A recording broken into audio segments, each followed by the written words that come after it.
Assalamu alaikum wa rahmatullahi wa barakatuh. I'm very happy to meet you again in this course on children's literature. And as you know, it is not just children's stories or stories for children. No, it is rich. It is full of implications. It is full of meanings. Though it is a story that is meant originally for children, it has lots of things that have to do with the age, the country, men, women, grown-up people, the relationship between men and women, the relationship between children and the whole world, the Industrial Revolution, the French Revolution, liberty, freedom. Many issues, many concepts can be acquired or obtained or understood or realized from our study of children's literature, as you can see. Don't forget the kind of language that the writer uses, a very good way of expressing herself actually. Now our approach today is the second one, and it is railways. Everything relating to trains, the station itself and the lines and the trains. This is called railways, and that is why we have the title of the novel as The Railway Children. In today's lecture, I depend entirely on quotations. Inshallah, next time, which is lecture 10, I will be giving you many questions on lecture number 8 and lecture number 9. The invention of trains transformed the lives of people so much. That took place in the 19th century. The invention of trains happened in the 19th century in Victorian England, and it transformed the lives of people. Not just changed, no, it transformed the lives of people so much. It created a lot of change. It changed the rhythm of life from slow to fast. Happy the man whose wishing a few paternal acres bound, content to breathe his native air in his local ground. That was the case in the 18th century and in the first half of the 19th century. Man was limited to his own piece of land, to his own farm, and he didn't care about the whole world. It reminds me actually of the poem that we studied together. Remember the poem? There is a very nice stanza in the poem that describes the lives of people in the 18th century and in the 19th century. Okay? That one, that piece, that stanza. And it would be very enlightening for us to go back to it again.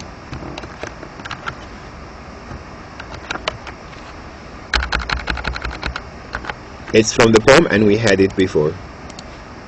So the lives of people before the 19th century suffered from stagnation, if you remember from Charlotte Bronte's quotation, stillness. Trains came and transformed people's lives, changing the rhythm from slow to fast, making transportation easier, making knowledge easier, creating change and variety, and killing boredom. No more boredom. One of the things that helped people, especially women, to get rid of boredom was the invention of trains.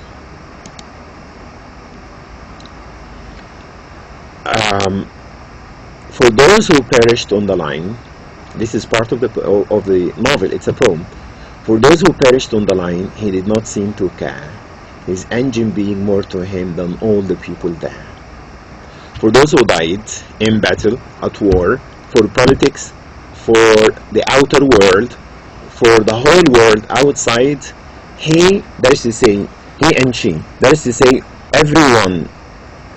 That is to say, all people in the 19th century, they did not seem to care at all about those who suffered or those who died at war.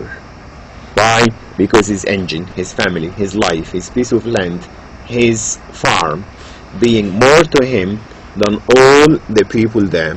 Being more to him than all the people there. You understand? Trains came and created that awful lot of change in the lives of people. He confessed to being absorbed. This is a quotation again about railways, not from the railway children, but from two books. One is called Diana of the Crossways and one called The Ordeal of Richard Favell.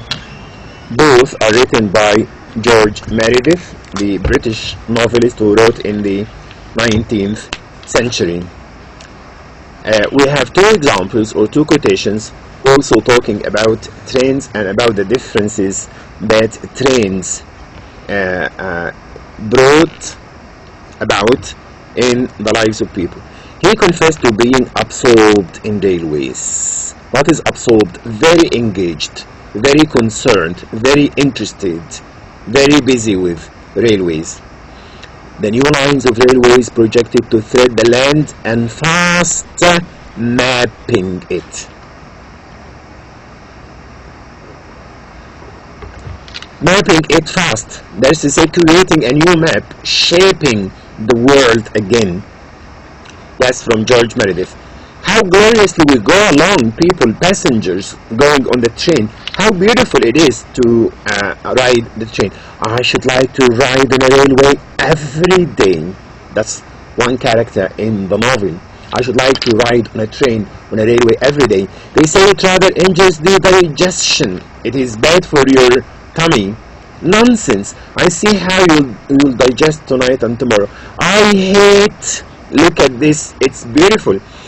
I hate slow motion after being in the railway. I think that this sentence sums up everything.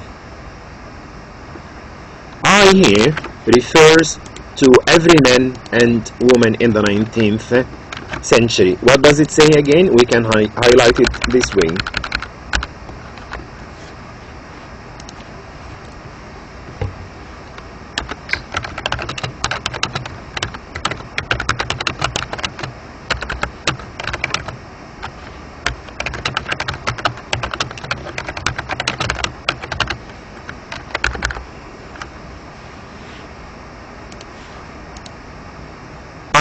Slow motion after being in the railway.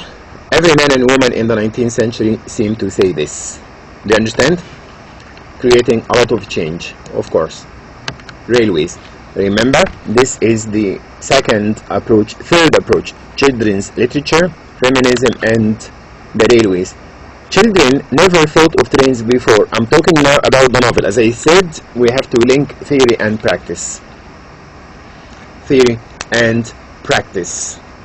Practice, that is to say, the novel itself, the text. Children never thought of trains before, like people in the 19th century, never thinking of trains at all. Their life was still stagnant, boring. They felt happy. They thought they were happy, but it was the sort of happiness that is coupled with boredom. You feel happy, but every day is the same as the day before and the day after. They never saw, as page 1 of the novel says, they never saw or used trains except as means of going to the attractions. This is what we find on page 1.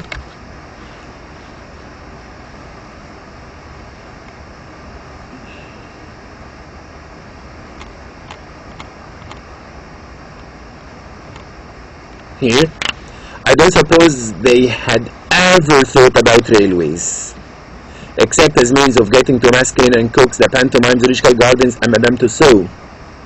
They were not railway children to begin with. Yani, trains did not form an important part of their lives before that. They never saw used trains before. Once they are introduced to them, what happens when children learn something about trains, or know trains, or recognize trains, or understand trains? Once they're introduced to them, their life changes completely.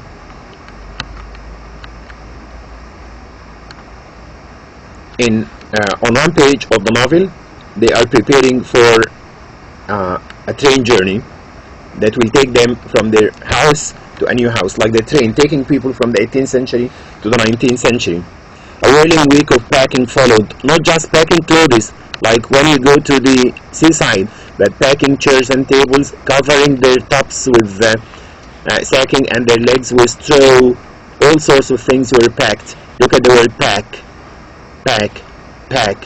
What you don't pack when you go to the seaside: cookery, blankets, candlesticks, carpets, everything they are packing. They need to forget all about their past life and to concentrate on the coming life that will change diametrically with the trains. The girls folded up their clothes with more than usual neatness, which was the only way of being good. Mother said to them, please be good to me, don't ask any questions. And here is a nice example I'm bringing to you. Phyllis, the youngest of the children, expresses this point of view very neatly and very beautifully. What does she say? You used to say it was so dull, nothing happening like in books. Talking to her brother and sister. Don't you remember that you all the time talked about our life as boring? As in books? Nothing happening? Now something has happened. Now we're gonna take the train and our life will change. To which Roberta says, I never wanted things to happen to make mother unhappy, being very kind to her mother. Everything is perfectly horrid. Everything seems horrid or terrible or bad because we are moving and changing. Also, they are packing the ugly and useful things, and this is on page 18. Oh, there is a gun. A bed was made up for Peter in the drawing room, and they have finished packing and they are moving. The train is taking them again to their new life. Peter says, I say, this is larks. This is beautiful. This is wonderful, he said, wiggling joyously, happily as mother tucked him up. I do like moving. Moving is the product of trains, of railways, moving from one place to another. I do like moving. I wish we moved once a month. A child, you know?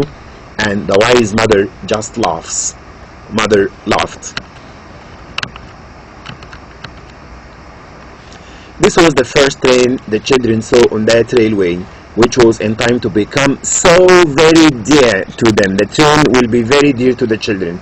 They did not guess then how they would grow to love the railway. At that time, they are happy, they are excited and interested, but they didn't know, and we as readers don't know, how the trains will entirely change their lives and how soon it will become the center of their new life, nor what wonders and changes it would bring to them. Do you understand my point now? Trains. They only shivered and sneezed and hoped the walk to the new house would not be long. Children that are tired. Peter's nose was colder than he ever remembered it to have been before. It is cold. Roberta's hat was crooked and the elastic seemed tighter than usual. Phyllis' shoelaces had come undone as usual. She is clumsy.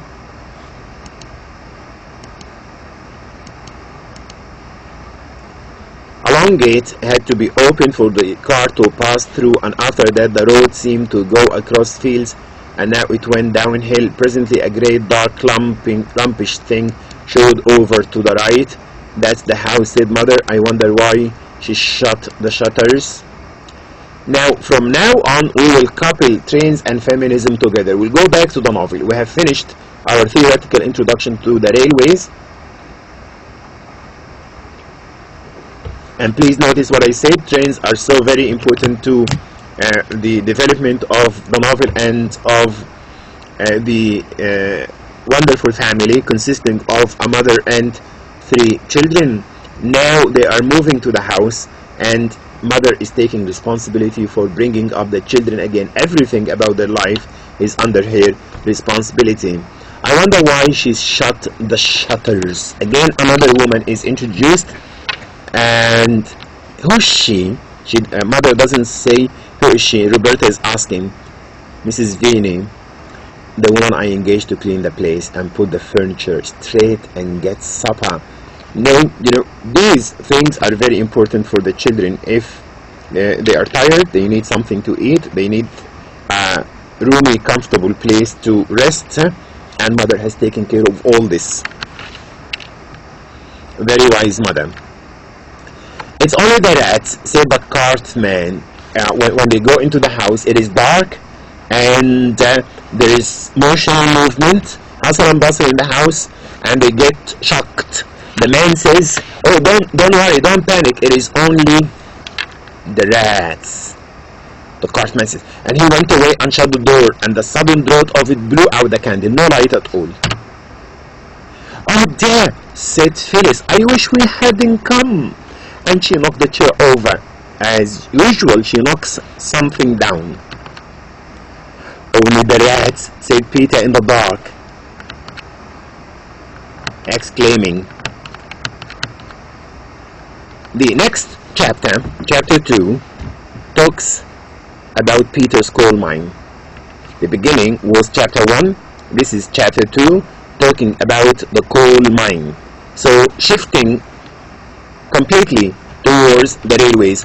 "What fun," said mother in the dark, feeling for the matches on the table. See how beautiful and wise and educated and cultured and aware mother is. It is dark, there are rats, it is cold. However, mother says, "What fun." How frightened the poor mice were. I don't believe they were rats at all. Rats have gone away. They were frightened. Are these rats that run away like this? She struck a match and relighted the candle, and everyone looked at each other by its winky blinky light. Look at the language, winky blinky light, appealing to children. "Well," said she, you've often wanted something to happen, and now it is. As I said, as Phyllis has said, you always wanted something horrific to take place. Now here goes. This is quite an adventure, and trains and railways help us to understand the adventure.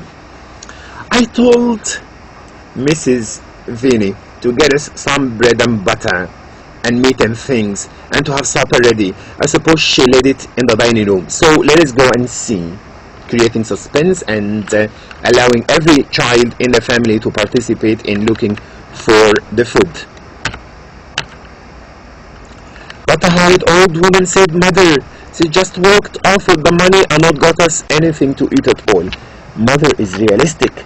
She cannot be sweet all the time. She didn't find the food. She didn't find the woman the first time she came to the house, and she is patient and she doesn't say foul things. But now it is dark and there is no food and nothing is prepared. The woman has not come over. So mother says, "What a horrid old woman, what a bad old woman."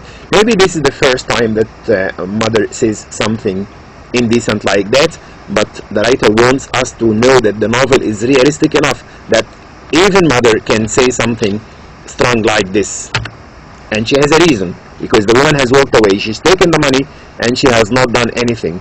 "Then shall we have any supper at all?" asked Phyllis, the small one. She's hungry. "Shanakul, aren't we going to eat at all?" She's dismayed, stepping back on the dish that cracked responsively. She has broken the dish. "Oh yes," said mother, "only it will mean unpacking one of those big cases that we put in the cellar. But take care now." Mother is not the same mother that they found before, always happy and smiling. She begins to advise. She begins to use strong language. She is the man of the house now. "Phil, do mind where you're walking to?" there is a deer. أيوة, please take care of what you are doing because you are breaking things. Peter, hold the light.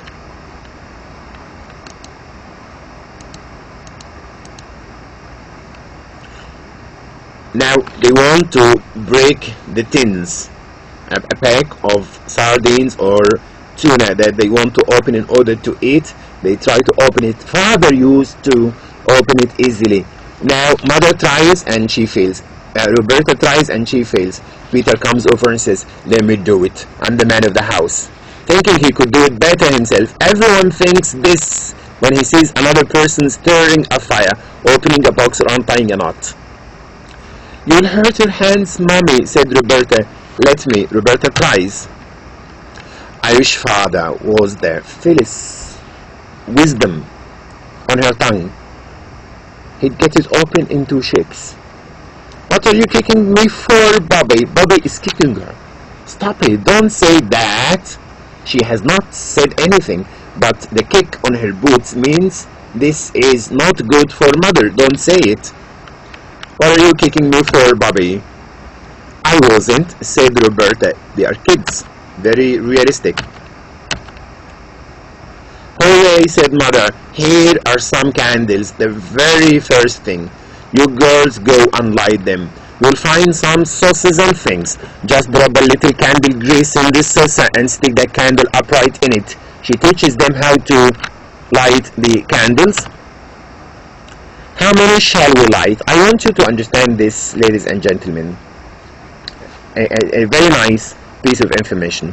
The children ask Mother how many candles, candles, they are allowed to light. This time, they are not very poor. They have just moved. But later on, when they get poorer and poorer, you will notice the different reply of Mother. What does Mother reply? What does she say? As many as you ever like. Light as many candles, no problem, no worries.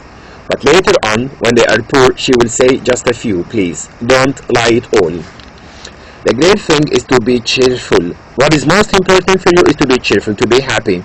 Nobody can be cheerful in the dark except owls and dormice. So the girls lighted candles. The head of the first match flew off and stuck to Phyllis' finger. But as Roberta said, it was only a little burn. See, in 1 or 2 pages, we have Phyllis doing lots of clumsy, funny things. And she might have had to be a Roman martyr and be burned whole if she had happened to live in the days when those things were fashionable.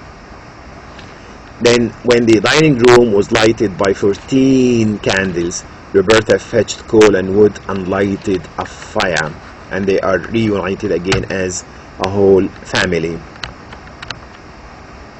What a good thing Aunt Emma packed up all the odds and ends out of the store cupboard. Who's saying this about Aunt Emma? Aunt Emma is good? Oh no! We used to know before that Aunt Emma is bad, rough, vulgar, horrid. They didn't like her. But Mother is wise. Mother is trying. She's doing her best to correct the bad image of Aunt Emma in the minds of the children. Ruth, she could fire away. She's a servant.